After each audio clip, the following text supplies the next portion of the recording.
وَإِذَا حُيِّيتُم بِتَحِيَّةٍ فَحَيُّوا بِأَحْسَنَ مِنْهَا أَوْ رُدُّوهَا إِنَّ اللَّهَ كَانَ عَلَى كُلِّ شَيْءٍ حَسِيبًا۔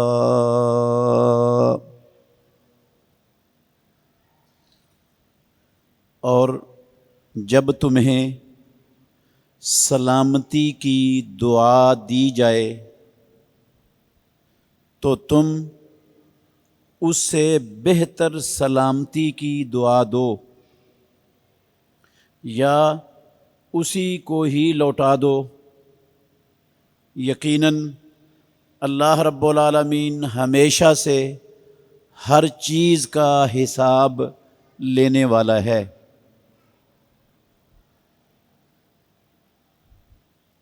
ہر قسم کی حمد و ثنا اللہ مالک العلام، اللہ وحدہ لا شریک کی ذات اقدس کے لیے بے شمار لا تعداد ان گنت درود و سلام سید الاولین والآخرین خاتم النبیین رحمت للعالمین محمد الرسول اللہ صلی اللہ علیہ وآلہ وسلم کی ذات گرامی کے لیے۔ عزیز بھائیوں، قابل احترام بزرگوں،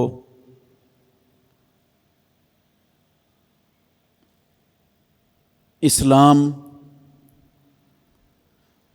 اللہ رب العالمین کی ہم پر بہت بڑی نعمت ہے۔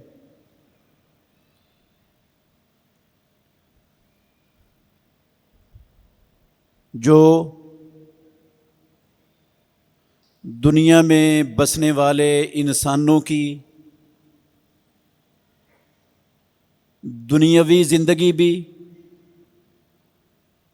امن والی، سلامتی والی، خوشحالی والی، عزت اور کامیابی والی بنانے کا ضامن ہے، اور انسانوں کی ہمیشہ والی زندگی جو اخروی زندگی ہے اس کو بھی اللہ رب العالمین کی جنتوں والی اور رب کی رضامندی والی بنانے کا ضامن ہے۔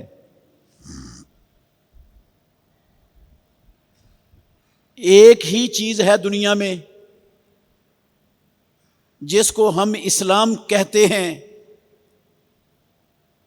جو انسانوں کے دونوں جہانوں والی زندگی کو سنوارنے کا واحد ضامن ہے، واحد۔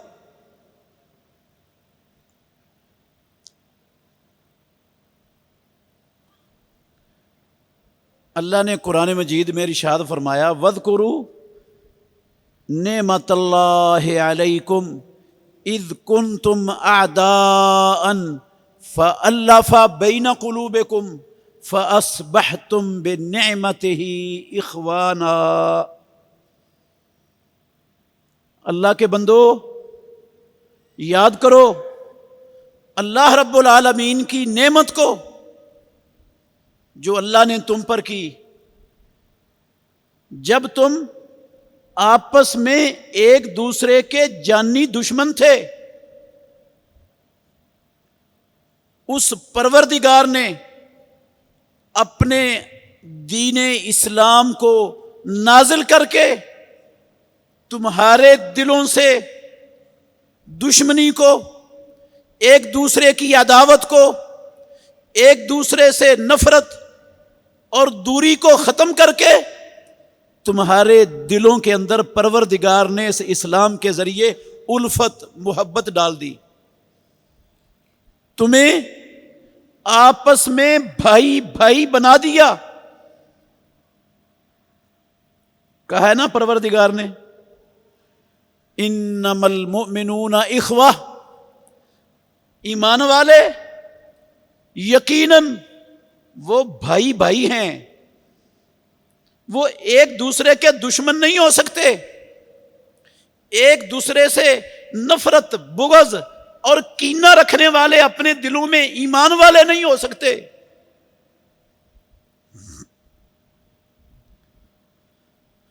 اور آپ کو معلوم ہے پیارے پیغمبر محمد الرسول اللہ صلی اللہ علیہ وآلہ وسلم نے اپنی بعثت کے بعد مسلمانوں کے اندر سے، ان کے دلوں سے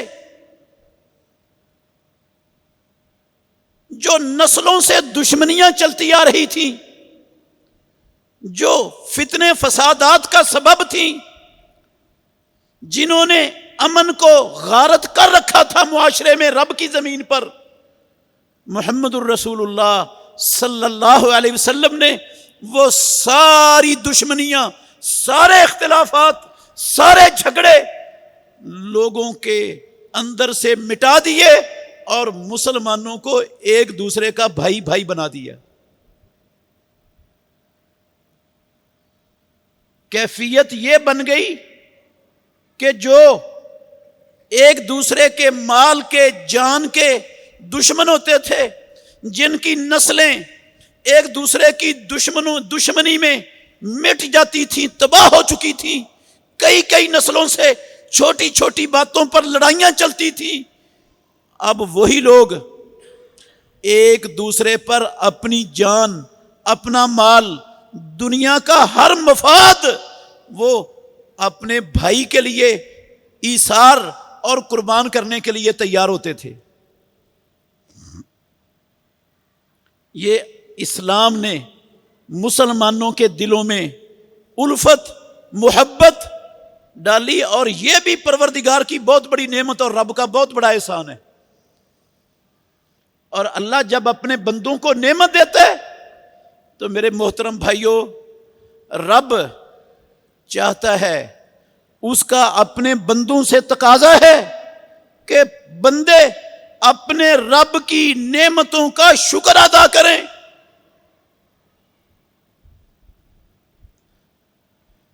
اگر بندے اللہ کی نعمتوں کا شکر ادا کریں گے تو پروردگار اور زیادہ نعمتوں سے نوازے گا۔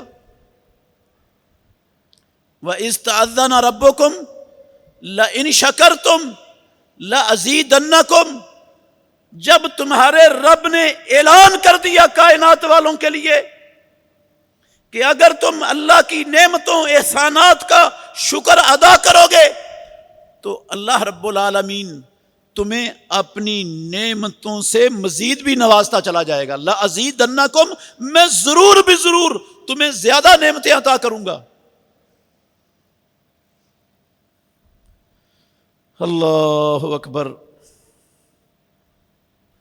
وَلَئِن كَفَرْتُمْ، اور اگر اللہ کی نعمتوں کی ناشکری کرو گے،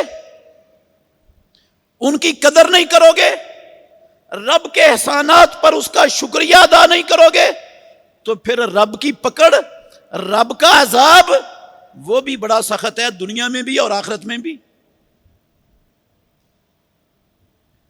میرے بھائیوں، یہ جو پروردگار نے اسلام کے ذریعے مسلمانوں کے اندر اخوت، بھائی چارہ پیدا کیا ہے، اس نعمت کا شکر یہ ہے کہ سارے کلمہ پڑھنے والے، چاہے عربی ہیں، چاہے اجمی ہیں، چاہے گورے ہیں، چاہے کالے ہیں، چاہے کسی برادری، کسی نسل اور کسی رنگ سے، کسی خطے سے تعلق رکھنے والے ہیں، وہ آپس میں ایک دوسرے کے ہمدرد ہوں، ایک دوسرے کے خیر خواہ ہوں، ایک دوسرے کے وجود کا حصہ اپنے آپ کو سمجھنے والے ہوں، ایک دوسرے کے دکھ میں شریک ہونے والے ہوں، اس کے مددگار ہوں، اور ایک دوسرے سے مل جل کر رہنے والے، ایک جسم اور ایک جان کی مانند ساری دنیا کے کلمہ پڑھنے والے مسلمان ہوں۔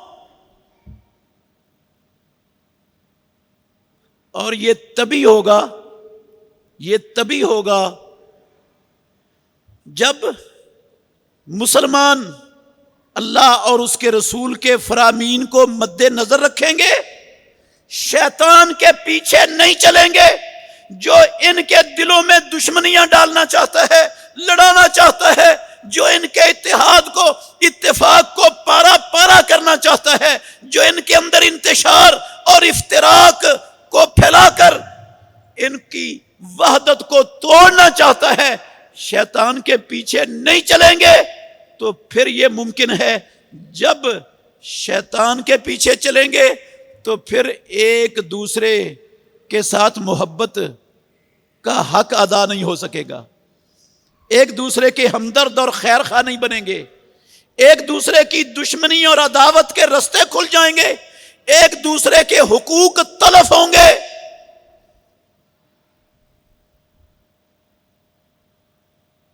حق ہے نا، اللہ رب العالمین نے اپنے بندوں پر، ہر بندے پر دوسرے بندے کے کچھ حقوق رکھے ہوئے ہیں۔ کس لیے رکھے ہیں وہ حقوق؟ کہ ہر انسان ان حقوق کو ادا کرتا رہے تو یہ عداوتیں، یہ دشمنیاں، یہ نفرتیں، یہ بغض اور کینے، یہ شیطان کے رستے کبھی بھی نہیں کھلیں گے۔ کبھی شیطان ان کو پھاڑ کر ان کو فرقوں میں، گروہوں میں، پارٹیوں میں منتشر کر کے اپنے اعلی کاروں کو کبھی بھی ان پر مسلط نہیں ہونے دے گا، اگر یہ ایک دوسرے کے حقوق کو کما حقہ ادا کرنے والے بن جائیں۔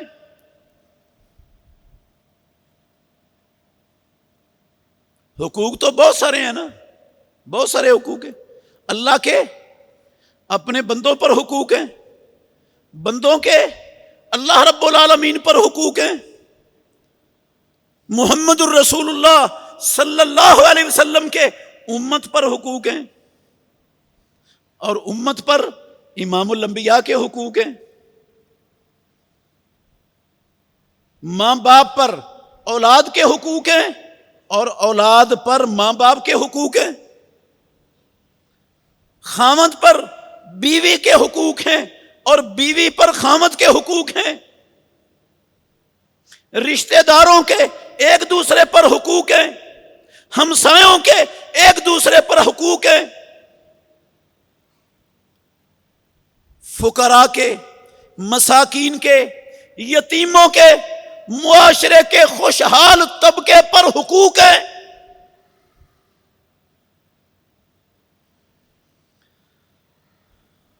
یہ سارے حقوق، اور ہر مسلمان کے دوسرے مسلمان پر حقوق ہیں۔ حکومت کے رعایا پر حقوق ہیں، اور رعایا کے حکومت پر حقوق ہیں۔ مزدوروں کے، جو صنعت کار ہیں ان پر حقوق ہیں، اور صنعت کاروں کے مزدوروں پر حقوق ہیں۔ یہ سارے حقوق آسمانوں والے رب نے اپنے قرآن میں اور اپنے نبی کی زبان سے بیان کروائے ہوئے ہیں، اسی لیے کروائے ہیں کہ دنیا کا ہر انسان اپنی دنیاوی زندگی خوشگوار بنانے کے لیے، امن اور سلامتی والی بنانے کے لیے، اپنی اخروی زندگی رب کی جنتوں والی بنانے کے لیے ان سارے کے سارے حقوق کو ادا کرنے والا بنے، ان حقوق کی پابندی کرے، ہر حق والے کو اس کا حق دیا جائے۔ دیکھ لیں حضرت سلمان فارسی رضی اللہ عنہ اور حضرت ابو الدرداء رضی اللہ عنہ، دونوں کو رسول اللہ صلی اللہ علیہ وسلم نے بھائی بنایا تھا، ہجرت کے بعد بھائی چارہ قائم کیا تھا دونوں کا، سلمان کا اور ابو الدرداء رضی اللہ عنہ کا۔ ایک مرتبہ سلمان رضی اللہ عنہ ابو الدرداء کے اپنے دینی بھائی کے گھر ان سے ملاقات کرنے کے لیے، ملنے کے لیے آئے۔ صحیح بخاری کی حدیث سنا رہا ہوں۔ تو دیکھا ام الدرداء رضی اللہ عنہ پراگندہ حالت کے اندر ہیں۔ پوچھا ام الدرداء مالا کے، ما شانو کے، ام الدرداء تیری کیا حالت ہے، کیا معاملہ ہے، اس طرح پراگندہ حالت کے اندر کیوں ہے گھر میں؟ ام الدرداء کہتی ہیں اخو کا ابو الدرداء سلمان تیرا بھائی ابو الدرداء اس کو دنیا سے، دنیا کی کسی چیز سے کوئی غرض ہی نہیں ہے، وہ ہر وقت اپنی آخرت سنوارنے کی فکر میں لگا ہوا ہے، دن کو روزے کی حالت میں ہوتا ہے، رات کو نماز پڑھتا ہے، عبادت میں لگا رہتا ہے، اس کو دنیا کی کسی چیز سے کوئی غرض ہی نہیں۔ سلمان رضی اللہ تعالیٰ عنہ ٹھہرے وہاں تو ابو الدرداء رضی اللہ عنہ بھی آ گئے، انہوں نے کھانا تیار کیا کہ میرا بھائی ہے، میں اپنے بھائی کی مہمانی کروں، کھانا تیار کر کے سلمان رضی اللہ عنہ کے آگے پیش کر دیا، کہنے لگے کھاؤ۔ سلمان رضی اللہ عنہ نے کہا آپ بھی کھاؤ، انہوں نے کہا میرا روزہ ہے میں نہیں کھاؤں گا۔ سلمان رضی اللہ عنہ کہنے لگے اگر تو نہیں کھائے گا تو میں بھی یہ کھانا نہیں کھاؤں گا، تو کھائے گا تو کھاؤں گا، نہیں کھائے گا تو میں نے بھی نہیں کھانا۔ نفلی روزہ تھا، انہوں نے اپنے روزہ توڑ دیا، ابو الدرداء رضی اللہ عنہ نے اور سلمان رضی اللہ عنہ کے ساتھ مل کر کھانا کھایا۔ رات ہو گئی تو تھوڑی دیر بعد رات کچھ دیر آرام کرنے کے بعد حضرت ابو الدرداء رضی اللہ عنہ اٹھے قیام کرنے کے لیے۔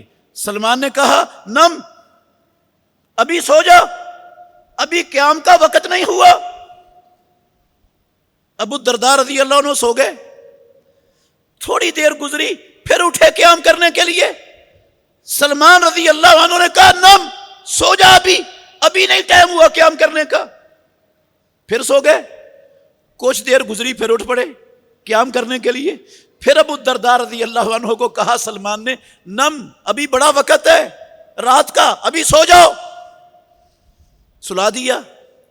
جب رات کا آخری پہر ہوا رات کا آخری حصہ، تو سلمان رضی اللہ عنہ اٹھے اور ابو الدرداء رضی اللہ عنہ کو بھی اٹھایا، کہا اب قیام کرو۔ پھر دونوں نے قیام کیا۔ صبح ہوئی تو ابو الدرداء رضی اللہ عنہ شکایت لے کر رسول اللہ صلی اللہ علیہ وسلم کے پاس چلے گئے۔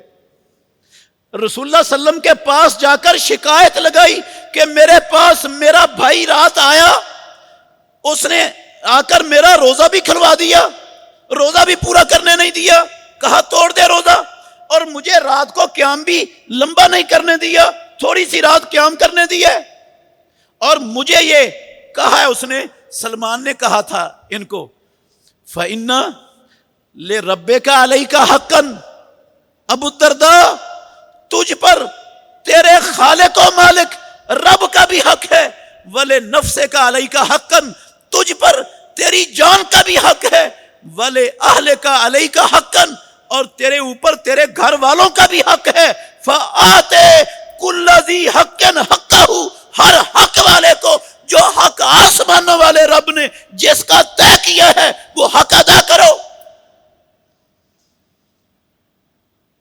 کہا مجھے روزہ بھی میرا کھلوا دیا، رات قیام بھی نہیں کرنے دیا، اور مجھے یہ درس دینے بیٹھ گیا کہ یہ کام کرو۔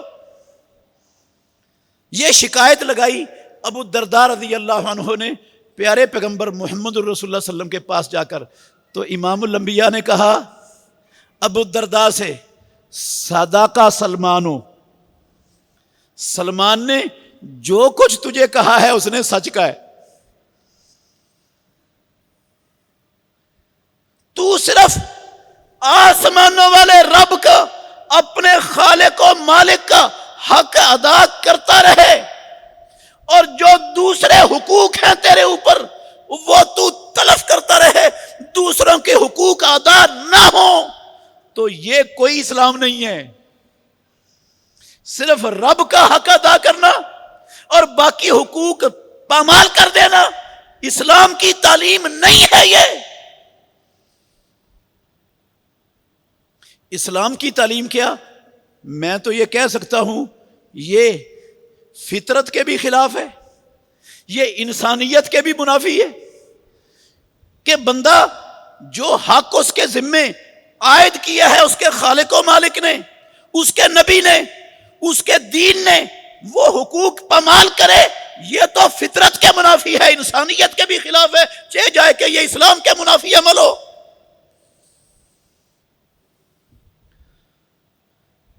تو رسول مکرم صلی اللہ علیہ وسلم نے سلمان رضی اللہ عنہ کے عمل کی تائید کی، کہا سب کے حقوق ادا کرنے کے جو اس نے تمہیں درس دیا ہے نا، یہ سب کے حقوق ادا کرو۔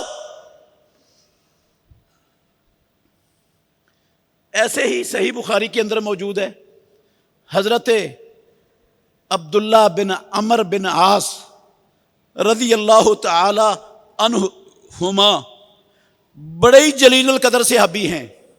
عبداللہ بن عمر بن عاص اللہ کے نبی سے جو کچھ سنتے تھے، جو کچھ امام الانبیاء کو کرتا دیکھتے تھے، ہر شے لکھ لیا کرتے تھے اپنے پاس۔ عبداللہ بن عمر بن عاص جو سنتے تھے اللہ کے نبی سے، ہر شے لکھ لیتے تھے۔ ایک مرتبہ قریش نے عبداللہ بن عمر بن عاص رضی اللہ عنہما کو منع کیا کہ اللہ کے نبی کبھی غصے کی حالت میں ہوتے ہیں، کبھی کسی حالت میں ہوتے ہیں، تو ہر شے نبی صلی اللہ علیہ وسلم سے سن کر لکھ لیتا ہے، ایسا نہ کیا کر، ہر شے لکھنے والی نہیں ہوتی۔ عبداللہ بن عمر بن عاص رضی اللہ عنہما انہوں نے جا کر محمد الرسول اللہ صلی اللہ علیہ وسلم کے پاس تذکرہ کیا کہ میں جو کچھ آپ سے سنتا ہوں ہر شے لکھ لیتا ہوں، مجھے قریش منع کرتے ہیں کہ اللہ کے نبی کبھی غصے کی حالت میں ہوتے ہیں، کبھی کسی حالت میں ہوتے ہیں، سب کچھ نہ لکھا کر، ہر شے لکھنے والی نہیں ہوتی۔ پیارے پیغمبر نے کہا عبداللہ اکتب فوالذی نفسی بیدہ لا یخرج منی الا الحق، عبداللہ لکھا کر، قسم ہے اس ذات کی جس کے ہاتھ میں میری محمد الرسول اللہ کی جان ہے، میری زبان سے حق کے سوا کچھ نکلتا ہی نہیں، لکھا کر۔ یہ عبداللہ بن عمر بن عاص رضی اللہ عنہ۔ اچھا یہاں سے ایک بات سمجھ لو، بہت سے لوگ ہیں ہمارے معاشرے میں، کلمہ پڑھتے ہیں، اپنے آپ کو مسلمان کہلاتے ہیں، مگر ان کا اللہ کے گھر میں کھڑا ہوں، اسلام سے کوئی ناتا نہیں ہے، اسلام سے کوئی رشتہ نہیں ہے۔ وہ کلمہ پڑھتے ہیں، مسلمان کہلاتے ہیں، صرف مسلمانوں کو دھوکہ دینے کے لیے، ورگلانے کے لیے، مسلمانوں کو گمراہ کرنے کے لیے انہوں نے کلمہ پڑھا ہے، اسلام سے ان کا تعلق نہیں۔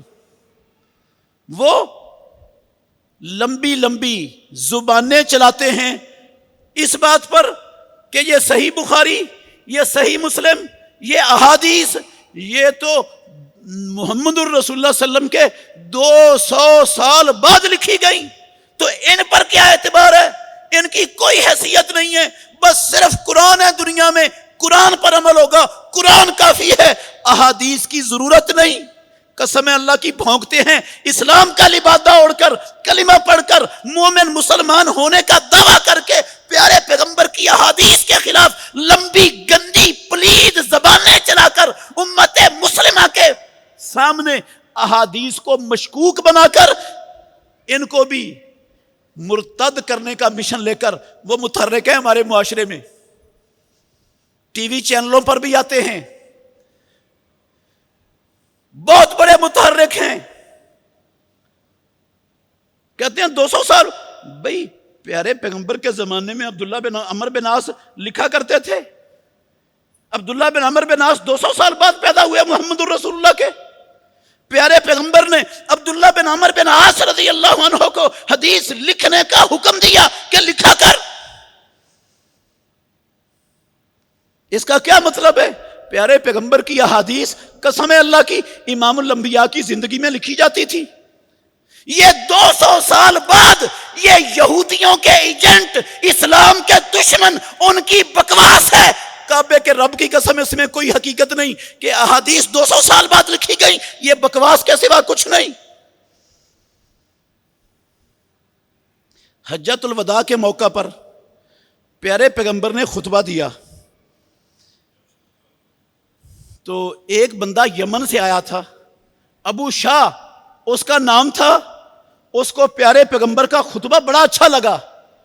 کہنے لگا اللہ کے نبی اکتب لی یا رسول اللہ, اللہ کے نبی یہ مجھے لکھ دو. پیارے پیغمبر محمد الرسول اللہ صلی اللہ علیہ وسلم نے صحابہ کو حکم دیا. آپ نے فرمایا اکتبو لے ابی شاہ, ابو شاہ جو کہتا ہے اس کو لکھ کر دے دو, یہ یمن سے آیا ہے. اللہ کے نبی نے جو خطبہ دیا وہ حدیث تھی کہ نہیں؟ پیارے پیغمبر نے لکھنے کا حکم دیا صحابہ کو کہ نہیں دیا؟ اللہ کے نبی کو صحابہ لکھنے کا حکم دیں اور صحابہ نہ لکھیں, کیا یہ ممکن ہے؟ تو یہ 200 سال کے دجل, جھوٹ, یہ بکواس, اس کی کیا حیثیت ہے مسلمان معاشرے میں اس بکواس کی؟ اور کرنے والے کے جو ہے نا وہ اس کا محمد الرسول اللہ سے کیا تعلق ہے؟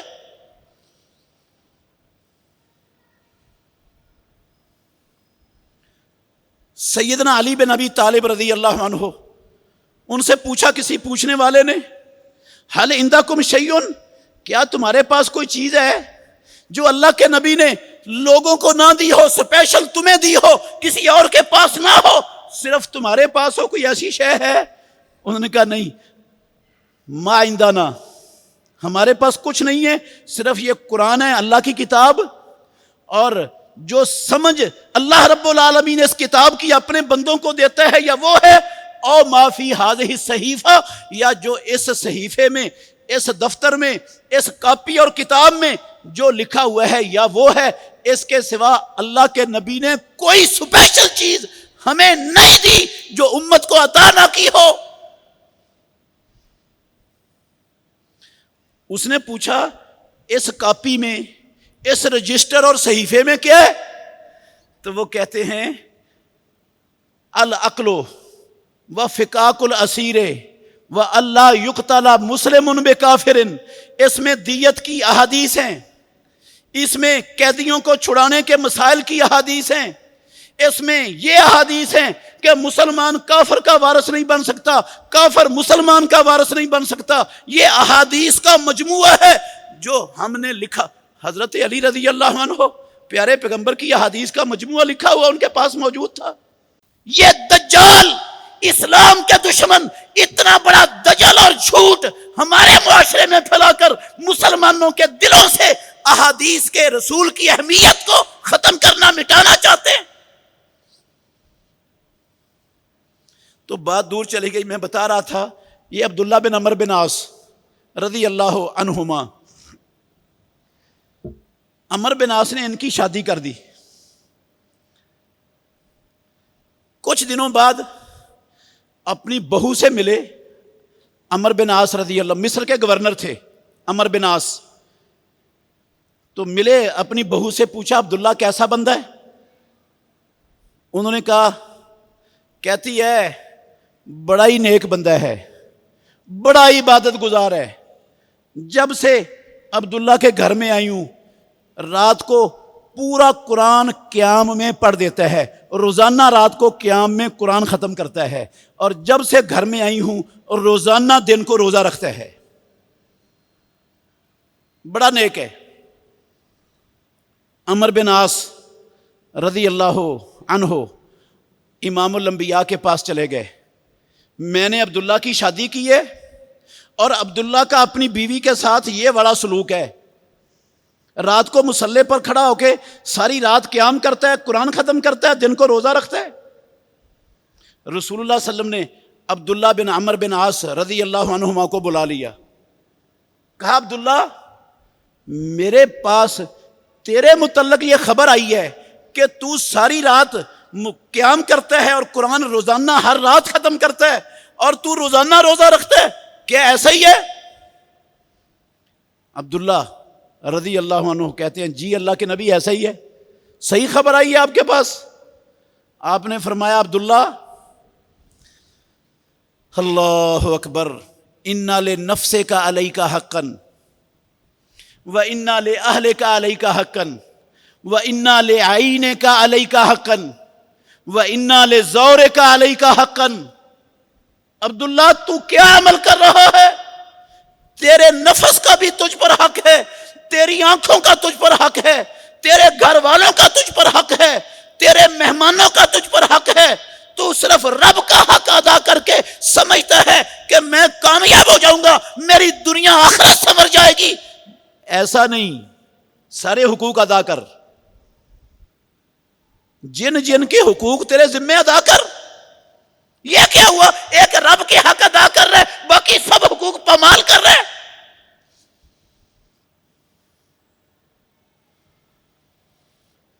اللہ اکبر۔ آپ نے کہا، لمبی حدیث ہے، کہا 3 راتوں سے کم میں قرآن ختم نہ کیا کر، اور صیام داود سے افضل روزہ کوئی نہیں ہے۔ صیام داود سے، وہ ایک دن روزہ رکھتے تھے، ایک دن ناگا کرتے تھے، یہ روزے رکھا کر اگر بہت رکھنے ہیں تو، اور 3 راتوں سے کم میں قرآن ختم نہ کیا کر رات کو قیام میں۔ سارے حقوق ادا کر۔ صرف ایک رب کا حق ادا کرنے سے نہ دنیا میں کامیابی ہے، نہ آخرت میں سرخروئی ہے رب کے ہاں۔ اچھا، آپ حیران ہوں گے کہ وہ صحابہ تھے، وہ ان کو بھی اس مسئلے کی سمجھ نہیں، یار ہم خود بے شمار حقوق ہیں ہمارے ذمہ ادا ہی نہیں کرتے، قسم اللہ کی نہیں کرتے ہم، اور سمجھ رہے نمازی ہیں، جمعہ پڑھ لیے، حج کر لیے، عمرہ کر لیے، رمضان کے روزے رکھے تھے، زکوٰۃ دے دی ہے، اب پکے جنت ہماری ہو گئی، حقوق باقیوں کے ادا نہ ہوں۔ نہیں میرے بھائیوں، دھوکے میں ہیں۔ یہ حقوق رب نے مقرر کیے ہیں، یہ کوئی تماشا نہیں ہے۔ دل کرے تو کر لو، نہ کرے تو نہ کرو، ایسا نہیں ہے۔ حق ادا کرنے کے لیے مقرر ہے اسلام میں، ہر مسلمان نے ادا کر۔ پیارے پیغمبر نے کہا ہے نا، بہت سارے حقوق ہیں، ایک حق صرف میں تھوڑا سا بیان کروں گا آپ کے سامنے، وقت بھی کم ہے۔ پیارے پیغمبر نے کہا، حق المسلم علی المسلم ستن، ہر مسلمان کہ دوسرے مسلمان پر 6 حقوق ہیں، بڑے بڑے حقوق 6 ہیں، نہایت اہمیت والے 6 حقوق ہیں۔ ان میں سے ایک حق کیا ہے؟ سب سے پہلا حق ہے، اذا لقیتہ فسلم علیہ، جب تو کسی مسلمان سے ملے، تیرا کسی مسلمان سے سامنا ہو، ملاقات ہو، فسلم علیہ، تو اس مسلمان کو السلام علیکم کہہ، سلام کر اس پر۔ دوسری روایت میں ہے، مسلمان پر 6 حقوق ہیں، اس میں لفظ ہیں وَرَدُّ السَّلَامِ، کوئی مسلمان تجھے السلام علیکم کہتا ہے تو اس کے سلام کا جواب دے۔ اسی حدیث کے دوسرے لفظ میں رد السلام، ایک ہے اذا لقیتہ فسلم علیہ، جب ملاقات ہو تو سلام کہہ، اور جب تجھے کوئی سلام کہے تو اس کا جواب دے۔ اس کا مطلب ہے ہر مسلمان پر مقرر ہے اس کے خالق و مالک کی طرف سے، اس کے نبی کی طرف سے، امام الانبیاء کی طرف سے، کہ وہ یہ حق ہر مسلمان دوسرے مسلمان کا ادا کرے، سلام کہے، اور اس کو سلام کہا جاتا ہے تو اس کا جواب دے۔ اور جو آیت میں نے سب سے پہلے ترجمے کے ساتھ آپ کے سامنے پڑھی ہے، 86 نمبر آیت ہے، یہ سورہ نساء کی۔ اللہ رب العالمین نے اس میں بھی یہی کہا، وَإِذَا حُيِّيتُم بِتَحِيَّةٍ، او مسلمانوں، قرآن پڑھنے والوں، اللہ کو رب کہنے والوں، محمد الرسول اللہ کے امتی کہلانے والوں، اللہ کے نبی سے محبت کرنے والوں، وَإِذَا حُيِّيتُم بِتَحِيَّةٍ، جب تمہیں سلامتی کی دعا دی جائے، کوئی تمہیں سلامتی کی دعا دے، فَحَيُّوا بِأَحْسَنَ مِنْهَا، تو تم اس کو اس سے اچھی سلامتی کی دعا دو۔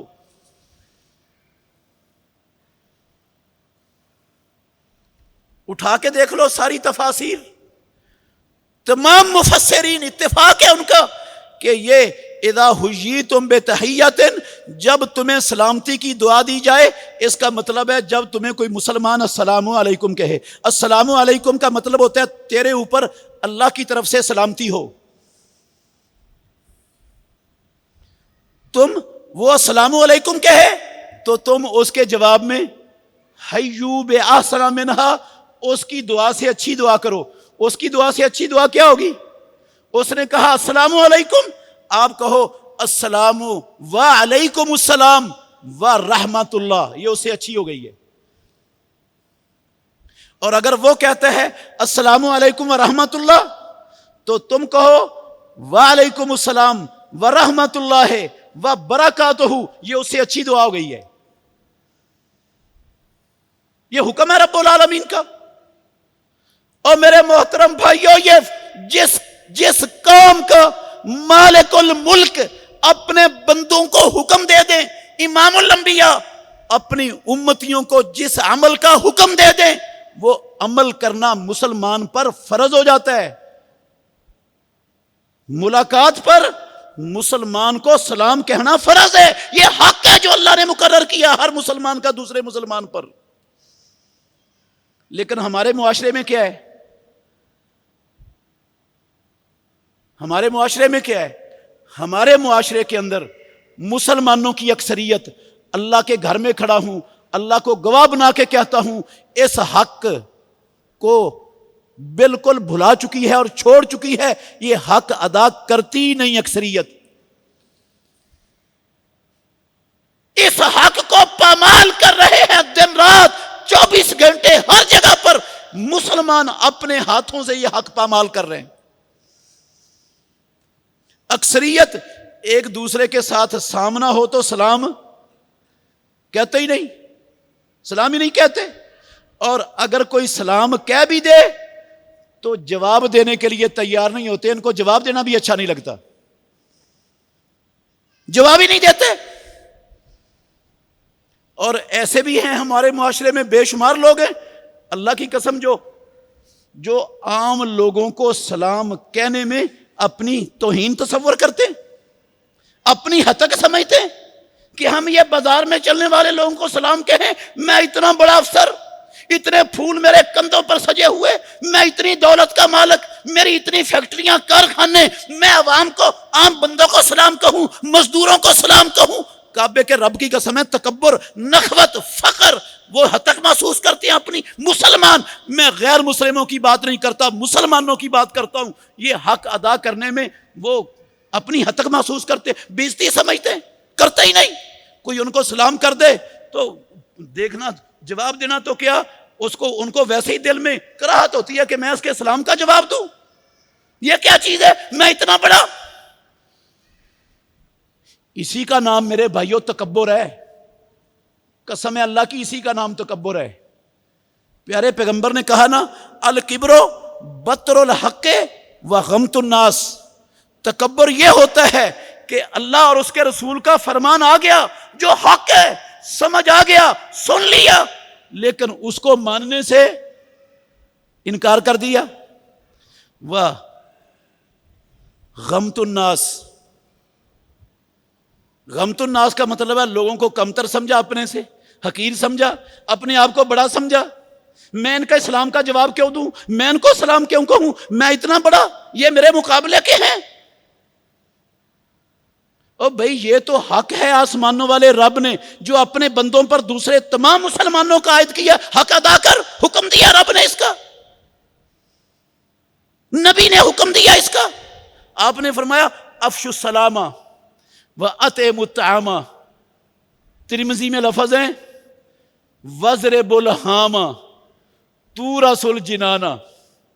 او لوگو، اے محمد الرسول اللہ کا کلمہ پڑھنے والو، سلام کو اپنے معاشرے میں پھیلاؤ، سلام کو عام کرو، وَأَطْعِمُوا الطَّعَامَ، اور کھانے کھلایا کرو، غریبوں کو، مساکین کو، تنگ دستوں، محتاجوں کو دسترخوان چلایا کرو، اپنے علاقوں میں، آبادیوں میں، محلوں میں کھانے کھلاؤ۔ وَاضْرِبُوا الْحَامَ، اور اسلام دشمن، مسلمان دشمن، دنیا میں اسلام کو مٹانے کے لیے، مسلمانوں کی عصمتیں لوٹنے کے لیے، مسلمانوں کے ملکوں کے امن کو توہ بالا کرنے کے لیے، مسلمانوں کی معیشتوں کو برباد کرنے کے لیے جو حملہ آور رب کے دشمن، انسانیت کے دشمن، امن اور سلامتی کے دشمن ہیں، ان کی کھوپڑیاں اڑایا کرو۔ حکم ہے محمد الرسول اللہ کا، افشوا السلام، سلام کو پھیلاؤ، وَأَطْعِمُوا الطَّعَامَ، کھانے کھلاؤ، وَاضْرِبُوا الْحَامَ، اور اسلام اور مسلمانوں پر حملہ آور کافروں کی کھوپڑیاں اڑاؤ، تدخل الجنت بسلام، تم سلامتی کے ساتھ جنت میں داخل ہو جاؤ گے۔ جنت میں داخل ہونے میں کوئی رکاوٹ نہیں بنے گی، کوئی پریشانی نہیں کھڑی ہوگی، کوئی لمبا چوڑا حساب کرنے کے لیے رکنا نہیں پڑے گا، سلامتی سے جنت میں داخل ہو جاؤ گے۔ افشو السلام، حکم ہے محمد رسول اللہ کا۔ افشو السلام کا مطلب کیا ہے؟ پیارے پیغمبر نے کہا سلم علی من عرفتا و من لم تعرف، جس کو جانتے ہو اس کو بھی سلام کہو، جس کو نہیں پہچانتے اس کو بھی سلام کہو۔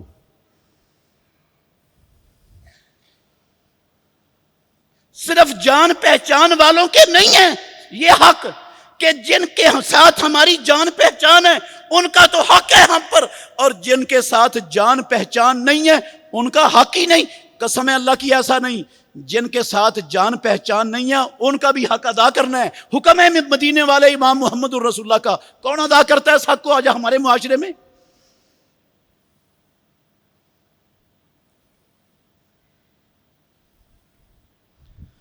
اللہ اکبر۔ اور کتنا سلام کو عام کرنا ہے؟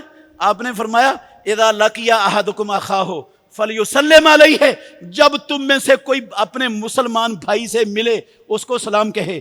فإن حال بینہما شجر او جدار او حجر ثم لقیہ فلیسلم علیہ، ابھی سلام کہا ہے اور دونوں سلام ملے ہیں، سلام کہہ کے چل رہے ہیں، دونوں کے درمیان ایک درخت آ گیا ہے، ایک درخت کی دائیں طرف سے گزر گیا، دوسرا بائیں طرف سے گزر گیا ہے، درمیان میں کوئی بڑا پتھر آ گیا ہے، ایک ادھر سے گزر گیا دوسرا ادھر سے گزر گیا ہے، درمیان میں کوئی چھوٹی دیوار آ گئی ہے، ایک دیوار کے اس طرف سے گزرا دوسرا دیوار کی اس طرف سے گزرا ہے۔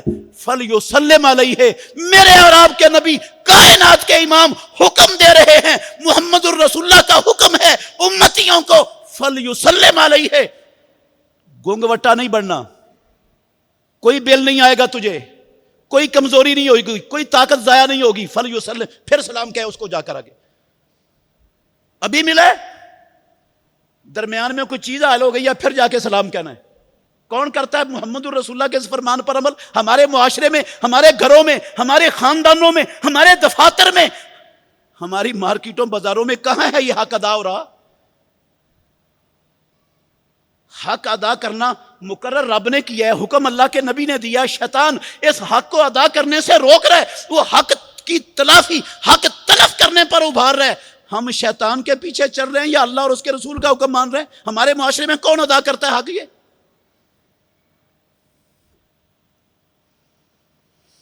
اللہ اکبر۔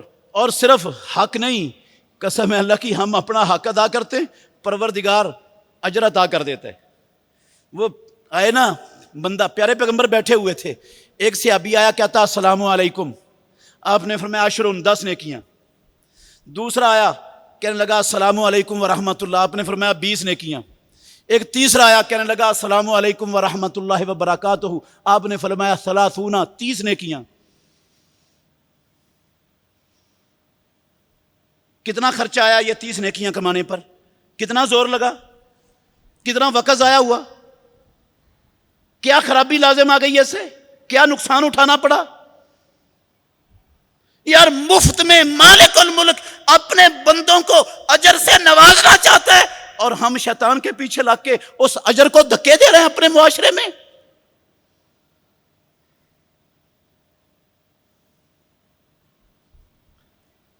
صحابہ رضوان اللہ علیہم اجمعین، ان کو اللہ کے نبی کے فرامین پر اللہ کی قسم بڑی ان کی نظروں میں قدر تھی، امام الانبیاء کے فرامین کی، وہ عمل کرتے تھے، ہمارے جیسے نہیں تھے۔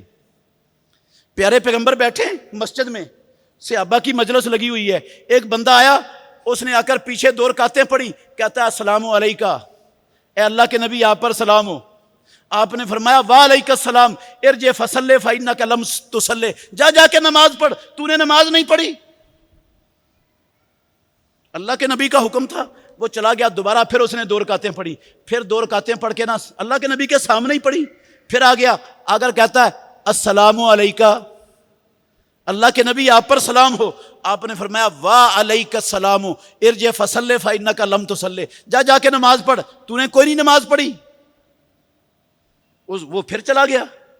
اللہ کے نبی کے فرمان کو ماننے کے بغیر تو چارہ ہی نہیں ہے مسلمان کا. صحابہ یہ سمجھتے تھے، گزارا ہی نہیں ہے. کلمہ محمد رسول اللہ کا پڑھیں، اللہ کے نبی حکم دیں اور کریں اپنی مرضی. اللہ کی قسم مومن کو، مسلمان کو یہ زیب دیتا ہی نہیں.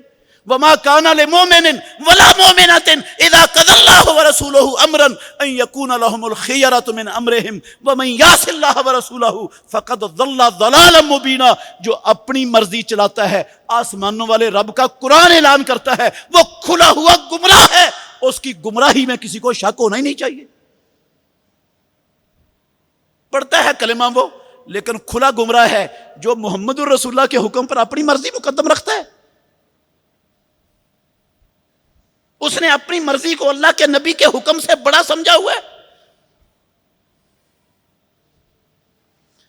تو آ کر تیسری مرتبہ پھر اس نے نماز پڑھی اور پھر کہتا ہے السلام علیکہ. آپ نے تیسری مرتبہ بھی کہا وعلیکہ السلام. وہ اب 2 مرتبہ تو پہلے بھی سلام کر چکا تھا، پھر تیسری مرتبہ سلام کیا. کیوں کیا؟ اس نے پیارے پیغمبر کے فرامین سے یہی سمجھا ہوا تھا کہ جب جانا ہے سلام کرنا ہے. پہلے بے شک کیا، پھر سلام کرنا ہے. افشو السلام کا یہ معنی ہے. وہ افشو السلام پر عمل کرتے تھے اور اللہ کے نبی نے بھی ہر مرتبہ جواب دیا. یہ نہیں کہا اور تو کیا کرتا ہے، بار بار آ کے سلام کہہ رہا ہے، نماز تجھے پڑھنے نہیں آتی، سلام سلام سلام.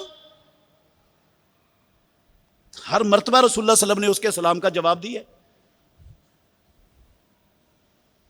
اس کا مطلب ہے درمیان میں ایک بندہ بھی آ گیا ہے. آپ جا رہے ہیں، ایک مرتبہ ملے ہیں، اپنے سلام کہا ہے بھائی کو. ایک بندہ نماز پڑھ رہا ہے، ایک ادھر سے گزر گیا، دوسرا ادھر سے گزر گیا، سلام کہنا چاہیے.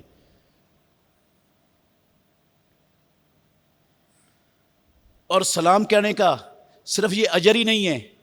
پیارے آپ نے یہ حدیث سنی ہے نا، تدخل الجنت بسلام. اور پیارے پیغمبر نے کہا والذی نفسی بیدہ، مجھے محمد الرسول اللہ صلی اللہ علیہ وسلم کو قسم ہے اس ذات کی جس کے ہاتھ میں میری جان ہے، لا تدخل الجنت حتی تؤمنوا، میں اللہ کا آخری نبی محمد صلی اللہ علیہ وسلم اس رب کی قسم اٹھاتا ہوں جس کے ہاتھ میں میری جان ہے، تم جنت میں داخل نہیں ہو سکتے حتی تؤمنوا، جب تک تم ایمان والے نہ بن جاؤ. ولا تؤمنوا، اور صحیح معنوں میں کامل ایمان والے نہیں بن سکتے حتی تحابوا، جب تمہارے دلوں سے ایک دوسرے کا بغض، دشمنی، عداوت، نفرت، کینہ یہ ختم نہیں ہو جاتا، تمہارے دل صاف نہیں ہو جاتے، تمہارے دلوں کے اندر محبت پیدا نہیں ہو جاتی، اس وقت تک تم ایمان والے صحیح معنوں میں نہیں بن سکتے. ایمان والوں کے، اللہ کے نبی نے کہا ایمان والوں کے بغیر جنت میں کوئی نہیں جا سکتا، اور صحیح ایمان والا محبت کے بغیر نہیں بن سکتا. حتی تحابوا. پھر پیارے پیغمبر نے فرمایا افلا ادلکم علی شیء اذا فعلتموہ تحاببتم، کیا میں تمہیں کوئی ایسا عمل نہ بتاؤں جب تم اس عمل کو اختیار کرو گے اپنی زندگی میں تو پروردگار تمہارے دلوں سے بغض نکال دے گا، تمہارے دلوں سے دشمنیاں ختم ہو جائیں گی، نفرتیں، عداوتیں دور ہو جائیں گی، تمہارے دل پاک صاف ہو جائیں گے، آسمانوں والا رب تمہارے دلوں میں الفت اور محبت پیدا کر دے گا. کیا میں تمہیں ایسا عمل نہ بتلاؤں؟ صحابہ نے کہا کیوں نہیں اللہ کے نبی؟ آپ نے فرمایا افشو السلام. اگر دل صاف کرنا چاہتے ہو نا اپنے بھائیوں کے متعلق، یہ بیماریاں ختم کرنا چاہتے ہو یہ دل کی، تو پھر سلام کو پھیلایا کرو، سلام کو عام کیا کرو. ہر بندے کو ہر وقت سلام، السلام علیکم. کمرے میں داخل ہوئے السلام علیکم، کمرے سے نکلے ہو السلام علیکم، ایک جگہ پہنچے ہو السلام علیکم، دوسرے کو ملے ہو السلام علیکم، تیسرے کو ملے ہو السلام علیکم. وہ اجر کا اجر، اللہ کے نبی کے فرمان پر عمل، قسم ہے اللہ کی، ایمان، دل سے دل کی بیماریوں کا خاتمہ، جنت کے اندر سلامتی کے ساتھ داخلے کا رستہ کھلے، یہ ساری برکات یہ حق ادا کرنے سے بندے کو ملتی ہیں. تو میں یہ توجہ دلانا چاہتا ہوں اپنے بھائیوں کی کہ ہم جو آسمانوں والے رب نے، ہمارے خالق و مالک نے جو حقوق ہم پر عائد کیے ہیں، ہم ان حقوق کو پامال کر رہے ہیں. ہم ان حقوق کو ادا کرنے میں بڑے کوتاہ ہیں، بڑی غفلت کا شکار ہیں. میرے بھائیوں، مومن کو یہ زیب نہیں دیتا. انشاءاللہ آج کے بعد اس سستی کو ہم نے اپنے معاشرے سے ختم کرنا ہے، اس سستی کو ختم کرنا ہے۔ ہر بندے کو، جس کو جانتے ہیں اس کو بھی، جس کو نہیں جانتے اس کو بھی سلام کہنا ہے، اور جو بھی سلام کہہ دے اس کا جواب دینا ہے۔ نخوت اور تکبر اور فخر کا شکار ہرگز نہیں ہونا۔ یہ حق ہے، یہ حق ہے، یہ حکم ہے آسمانوں والے رب کا، یہ حکم ہے مدینے والے امام محمد الرسول اللہ کا، یہ سنت ہے انبیاء علیہ الصلوۃ والسلام کی، یہ طریقہ ہے اللہ کی قسم جنت والوں کا، یہ اسلام کا شعار ہے، یہ اسلام کی علامت اور پہچان ہے۔ مسلمان معاشرے میں سلام کا عام ہونا، سلام کا پھیلانا۔ اللہ ہم سب کو یہ والا حق کما حقہ ادا کرنے کی توفیق عطا فرمائے۔ آخر دعوانا الحمدللہ رب العالمین۔